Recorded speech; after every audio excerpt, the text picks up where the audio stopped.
Hi friends, good morning. నా పేరు Srikanth. Particular ఈ క్లాస్లో వచ్చేసి మనము డేట్ యాడ్ ఫంక్షన్ గురించి తెలుసుకుందాం. Okay, so date add function అనేది ఏంటంటే మనం ఒకసారి దాని యొక్క సింటాక్స్ అనేది చూద్దాం. ఎప్పుడైనా గుర్తుంచుకోండి, ఏ ఫంక్షన్స్ నేర్చుకోవాలన్నా సింటాక్స్ అనేది ఖచ్చితంగా మనం తెలుసుకోవాలి. సో సింటాక్స్ అనేది తెలుసుకోకపోతే ఏమవుతుందంటే నువ్వు రాసేది దేనిపైన రాస్తున్నావు, దానికి మీకు ఎట్లా మీరు అవుట్పుట్ రావాలనేది చేయలేరు. అర్థమైందా? అంటే ఇప్పుడు డేటా యాడ్ అనేది ఇంటర్వెల్. సో ఇంటర్వెల్ అంటే డేస్, మంత్స్, ఇయర్స్, వీటిని ఇంటర్వెల్స్ అంటారు. Increment integers. Okay, so integers అనేటివి మీకు ఎన్ని ఇంక్రిమెంట్ కావాలి అనేది మీరు ఇక్కడ యాడ్ చేసేస్తే ఆ యొక్క ఇంక్రిమెంటల్ వాల్యూ అనేది యాడ్ అయిపోతుంది. తర్వాత ఎక్స్ప్రెషన్ స్మాల్ డేట్ టైం అంటే ఎక్స్ప్రెషన్ అనేది ఏంటంటే మనం కాలం అన్న యూజ్ చేసుకోవచ్చు, లేకపోతే డైరెక్ట్గా హార్డ్ కోడ్ చేసిన డేట్ అనేది యూజ్ చేసుకోవచ్చు. ఇవన్నీ ఇచ్చేస్తే ఏం చేస్తుందంట, రిటర్న్స్లోకి స్మాల్ డేట్ టైం అనేది మనకు అవుట్పుట్ చేసి చూపిస్తుందంట. ఓకే, అయితే నేనేం చేసినానంటే చూడండి, సెలెక్ట్, తర్వాత date add function, first syntax ఏంటిది interval, second syntax increment value, third ఏంటి హార్డ్ కోడ్ చేసినాను డేటా. ఇప్పుడు నెక్స్ట్ దీని వాల్యూ అంటే మనం దీన్ని ఎక్స్క్యూట్ చేసేస్తే ఏం చేస్తుందట, మళ్ళీ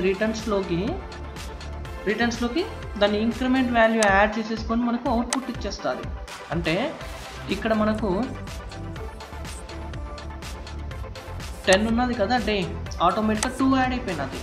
ఇప్పుడు కనుక నేను ఇక్కడ 5 ఇచ్చానంటే సో ఇక్కడ ఎక్స్క్యూట్ చేసేస్తే మనకి ఏమవుతుంది, 5 అనేది యాడ్ అవ్వడం జరుగుతుంది, 15 వస్తూ ఉంటుంది.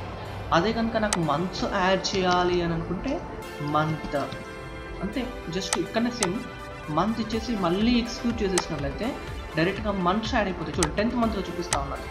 ఇయర్స్ యాడ్ కావాలంటే జస్ట్ ఇయర్ యాడ్ చేయండి.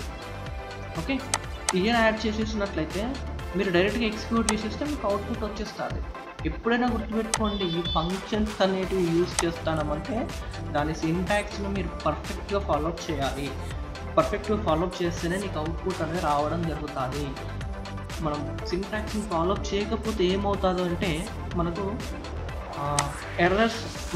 ఎర్రర్ అనేది ఇండికేట్ చేస్తాను. ఇప్పుడు నేను 5 అనేది తీసినాను ఇంక్రిమెంట్ వాల్యూ, ఎక్స్క్యూట్ చేస్తే చూడండి. ఓకే, సో రాలేదు. ఎందుకు అంటే నేను సింటాక్స్ అనేది కరెక్ట్గా ఫాలో కాలేదు. సో 1 ఇచ్చినాను, 1 ఇచ్చేసి ఎక్స్క్యూట్ చేసేసినట్లయితే మనకు 1 ఇచ్చేస్తూ ఉంటాం. సేమ్ ఇదే ప్లేస్లో ఇప్పుడు ఈ కాలాన్ని యాడ్ చేసి చూద్దాం. ఓకే, చూడండి, ఇప్పుడు నేను ఇక్కడ ఏం చేస్తున్నానంటే డేట్ అనేది తీసేస్తూ ఉన్నాను. ఓకే, సో డేట్ అనే కాలంని యాడ్ చేసుకున్నాను. సో ఈ డేట్ అనే కాలం ఇక్కడ ఉంది, శ్యామ్ డీబీ టేబుల్ 1 ఒక టేబుల్లో నేను ఉంచుకున్నాను. సో దీన్ని కనుక ఎక్స్క్యూట్ చేసినట్లయితే ఇప్పుడు చూడండి, ఒక నిమిషం, 2 ఎక్స్క్యూట్ చేద్దాం. చూడండి 1 ఇయర్ ఇక్కడ చూడండి, 2019 ఉంటే 2020 ఇచ్చినది, 2020 ఉంటే 2021 ఇచ్చినది. ఇట్లా మీరు ఎన్నిటికంటే అన్నిటికి మనము డైరెక్ట్గా యాడ్ చేసుకోవచ్చు.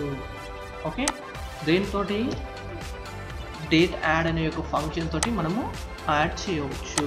ఓకే, ఇంకా ముందటి సెషన్స్లలో ఇవి మనకు SQL క్వరీస్లో ఏ విధంగా ఉపయోగపడుతుందో తెలుస్తుంది. చూడండి, ఇది చాలా ఇంపార్టెంట్ అండి. ఓకే, సో బాగా ప్రాక్టీస్ చేయండి. ఇంకేమైనా డౌట్స్ ఉంటే వీడియో డిస్క్రిప్షన్లో మన యొక్క ఫోన్ నెంబర్ ఉంటుంది, నన్ను డైరెక్ట్గా కాంటాక్ట్ అవ్వచ్చు. సో మీకు దానికి ఇంకేమైనా డౌట్స్ ఉన్నా కానీ క్లియర్ చేస్తాను. ఓకే, సో నా వీడియో కనుక మీకు నచ్చినట్లయితే తప్పకుండా లక్ష్మీ స్కిల్కి సబ్స్క్రైబ్ అవ్వడమే కాదు, మీ ఫ్రెండ్స్కి కూడా షేర్ చేయాలి. అండ్ SQL వింటూ SQL నేర్చుకోండి. Thank friends, bye.